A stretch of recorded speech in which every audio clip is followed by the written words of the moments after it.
بسم الله الرحمن الرحيم.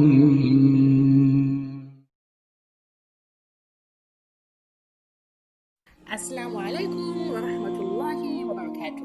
Since September 2019, the Islamic Education Trust Human Welfare Department has positively touched over 6,500 lives through its intervention program, the food aid program, the financial aid program, Qurbani meat distribution during Eid al-Adha, Widows Empowerment Program, the Orphan Care Program, and the Tree Planting Program.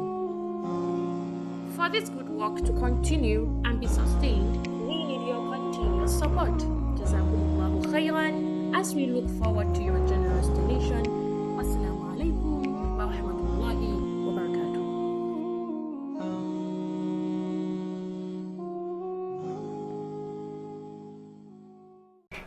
أعوذ بالله السميع العليم من الشيطان الرجيم بسم الله الرحمن الرحيم وبعد السلام عليكم ورحمة الله وبركاته.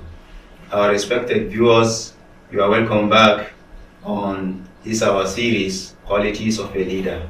In our previous episodes we discussed a number of issues, but the last issue we discussed was on qualities of a leader, the main topic, and Alhamdulillah, Malam was able to introduce us into that topic. Now, we would like our Sheikh to continue or to elaborate more on that aspect of knowledge and wisdom being one of the qualities of a leadership. Jazakumullahu khairan. Alhamdulillah.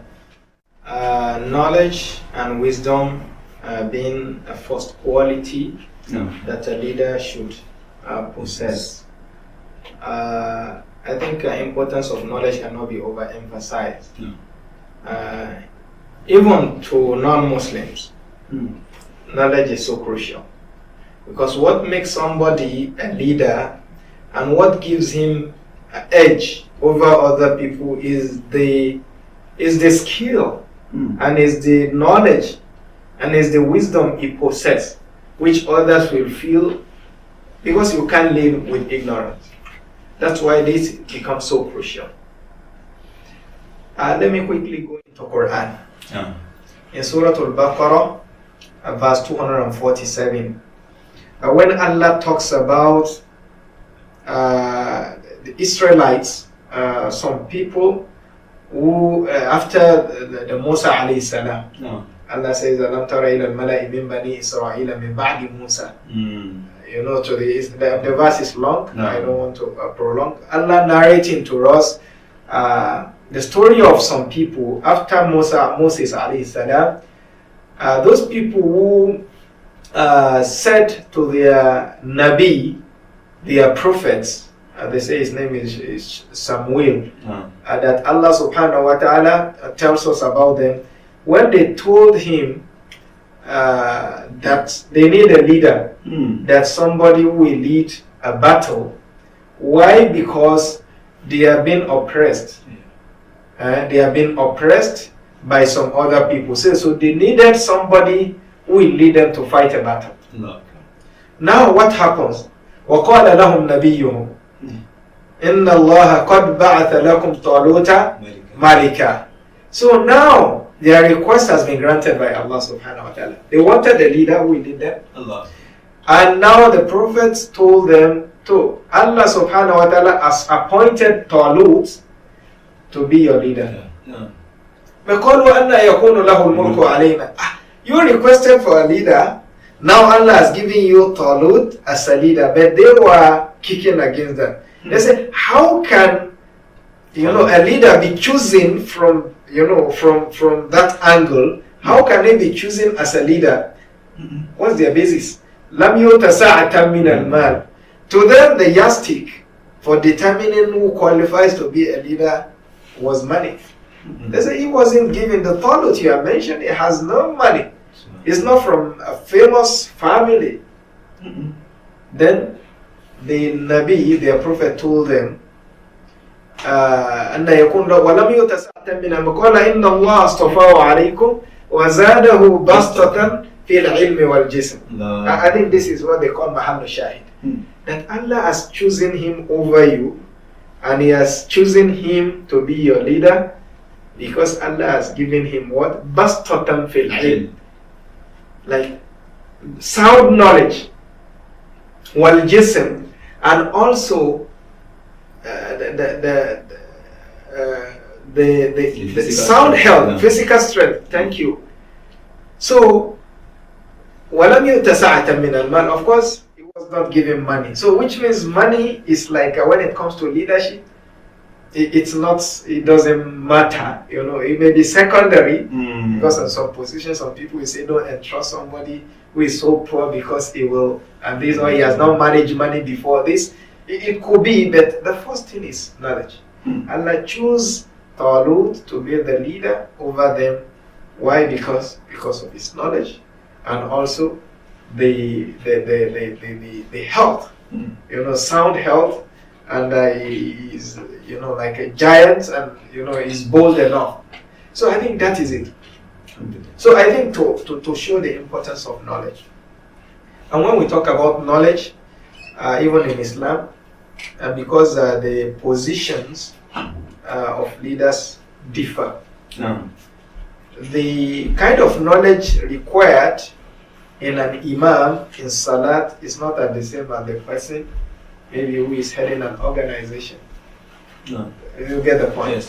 So every field has certain knowledge that he feels that a leader must possess. So that leader must possess that kind of knowledge. So that is any useful knowledge in the area, in your territory. As a leader, you must possess that one. And of course, you can't rule out the knowledge of Islam. You're not out, because Islam is a way of life. You must also know halal and haram and the other basic things. If it's not an imam, it's not like the overall leader of Muslim. It's not like the overall leader of a council of ulama, where we say you must have Quran, hadith, and this and that. You know, whatever leadership, I think you must have some basic things as a Muslim. Because Islam is a way of life. You know, whether you are in the area of economics or politics or this, also tie in one way or the other to Islam. Don't violate Allah's law. So a leader must possess this knowledge. And that's why even the Prophet ﷺ always ask, Allahumma alimna ilman nafi'an. Any ilm, any knowledge that is useful, beneficial, a leader should, you know, try to possess that one. Why? Because knowledge is not for spiritual purpose. That just knowledge is just important. It has rationale. There is rationale and wisdom behind that. Because when it comes to disputes, when it comes to decision making, it's knowledge that will be useful there.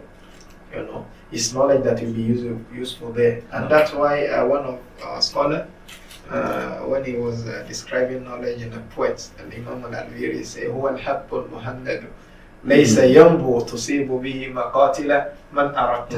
Describing knowledge as a sword. Like when it comes to decision making, tough issues, it is the knowledge that is useful. It's not the voice, it's not the money. Money is useless. But that's why when you see some people in dispute, disagreeing on matters sometimes, and another person comes, once it talks, everybody keeps quiet. Solve the problem. It's just like a sword. That whatever you want to cut is the one you can use very sharp to see but if you want to, deal with even some people castigating you, blackmail is with the knowledge, it can suppress a lot. So it's useful in that regard also. That's the wisdom. And when we talk about hikmah, wisdom, wisdom is the ability to apply knowledge to a particular situation to bring about the most desirable outcome. So the difference between knowledge and wisdom. Sometimes somebody may have knowledge, may have skill, but you don't know when to put it and how to put it. And that's why the two should go together.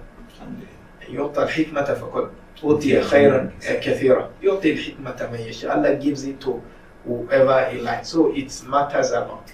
Like I have the knowledge, but when do you talk as a leader? When do you use this knowledge? How do you apply it? So it's very essential. So, and also, when you look at a verse in Surah Yusuf alayhi salam, Allah subhanahu wa ta'ala says, "Kul hadihi sabili," instructing the Prophet. أدعو إلى الله على بصيرة أنا ومن اتبعني. Say, this is my way. I invite to Allah with insight. Basira, insight, that is knowledge. And those who follow me. And those who follow me. So inviting as a job of da'i, so caller to Allah's way, the imam. I think this verse is talking about you have to know what you are calling people to. Otherwise you become like fool. They just see you like, what are you saying? You don't even know what you are saying. So whoever will assume this position of leader, as we said, you need to acquire knowledge, and of course you keep improving on it. Because Allah subhanahu wa ta'ala says, وَلَا تَعْجَبْ بِالْقُرْآنِ مِنْ قَبْلِ أَنْ يُقْضَى إِلَيْكَ وَحْيُ وَقُلْ رَبِّ زِدْنِي عِلْمًا. We always ask Allah to increase us in knowledge. So I think these are some of the, I think this is the importance of knowledge in this regard. So insight in this verse means knowledge, according to even a great number of scholars, like Imam al-Baghawi, saying the insight here means the knowledge that helps distinguish the truth from falsehood.